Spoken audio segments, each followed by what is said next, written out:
Hormuz జలసంధిపై Iran పట్టుని సడలించడానికి తీవ్రంగా ప్రయత్నిస్తున్న అమెరికా ఆ ప్రాంతంలో భారీగా దాడులు చేసింది. ఈ జలసంధి సమీపంలో భూగర్భ క్షిపణి స్థావరంపై చాలా శక్తివంతమైన బాంబులతో విరుచుకుపడింది. ఎంత అంటే 5000 పౌండ్స్ బంకర్ బస్టర్ బాంబ్స్తో అమెరికా అటాక్ చేసింది. సో ఈ విషయాన్ని అమెరికా సెంట్రల్ కమాండ్ అధికారికంగా ప్రకటించింది.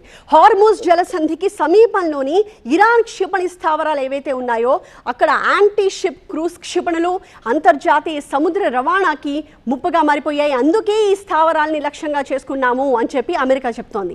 లోతుగా చొచ్చుకుపోయే 5000 పౌండ్ల శక్తివంతమైన బంకర్ బస్టర్ బాంబ్స్తో విజయవంతంగా అక్కడ దాడులు చేశామని తెలిపింది అమెరికా. ఇరాన్ తీర రక్షణ నెట్వర్క్లో భాగమైన ఆయుధ నిల్వలు క్షిపణి ప్రయోగ కేంద్రాలని లక్ష్యంగా చేసుకున్నట్టుగా అమెరికా తెలిపింది. హార్ముజ్లో చమురు రవాణా నిరంతరాయంగా కొనసాగాలి అంటే ఈ నెట్వర్క్ని విచ్ఛిన్నం చేయాల్సిన అవసరం ఉంది అని అగ్రరాజ్యం భావిస్తోంది. తద్వారా ఈ జలసంధి మార్గంలో వెళ్లే నౌకలపై ఇరాన్ దాడులు చేయకుండా అడ్డుకుంటామని చెప్పి తాజా చర్యతో అమెరికా సంకేతాలు ఇచ్చినట్టుగా అయింది.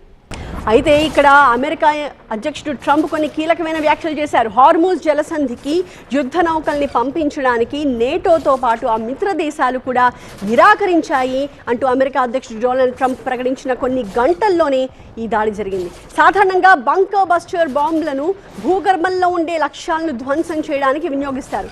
2022 నాటి నివేదికల ప్రకారం ఈ బాంబును తయారు చేయడానికి ఒక్కొక్క దానికి దాదాపు 2.6 కోట్లు ఖర్చు అవుతుంది అని అంచనా వేశారు.